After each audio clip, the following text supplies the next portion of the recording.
দেখো তো, কে বলবে এর বয়স 2 বছর। আসলে এখন এই 2 বছরের বাচ্চারাও মুখ ভাঙাতে শিখে গিয়েছে। আর আমাদের যখন 2 বছর বয়স ছিল, আমরা ঠিকমতো মুখটাই চিনতে পারতাম না। তো যাই হোক, হ্যালো এভরিওয়ান, আমি সীমা নিয়ে চলে আসলাম তোমাদের সঙ্গে আরও একটি ছোট্টখাট্ট মিনি ব্লগ। সেদিন গিয়েছিলাম মা, আমি, দাদা, ভাস্তি আমার দিদি বাড়িতে। আর দিদি বাড়িতে যেতে যেতেই আমি ভিডিওটা অন করেছিলাম। এই হচ্ছে আমার দিদির শ্বশুরবাড়ির গ্রাম। তারপর দেখো, গল্প করতে করতে পৌঁছে গেলাম, আর আমার ভাগ্নি ছুটে চলে এসছে। আর আমার ভাগ্নি আর আমার ভাস্তি কিন্তু খুব বেশি দিনের ছোট বড় নয়, ওই 1.5-2 বছরের ছোট বড়, তাই ওরা দুজন কিন্তু খুব বান্ধবীর মতোই মেশে। তারপর ভাগ্নি আর ভাস্তি দুজনকে নিয়েই চলে গিয়েছিলাম নদীর পাড়ে। আমার দিদি বাড়ি নদীর কাছেই। তারপর নদীর পাড়ে গিয়ে ছবি করছিলাম, আর দুজনে আমার সাথ দিচ্ছিল আর কি ছবি তোলাতে।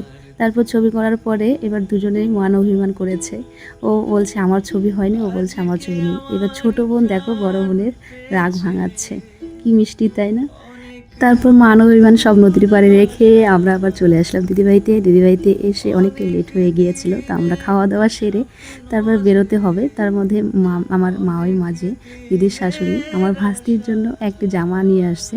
সেই জামাটাই আমার ভাস্তিকে পরিয়ে দিয়েছে, আর আমার ভাস্তি তো জামাটা পেয়ে ভীষণ খুশি।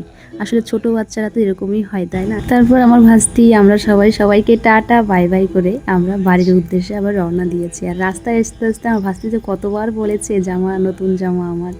তো যাই হোক, এই ভিডিওটা এখানে এন্ড করছি। সবাই খুব ভালো থাকবে, চলো টাটা।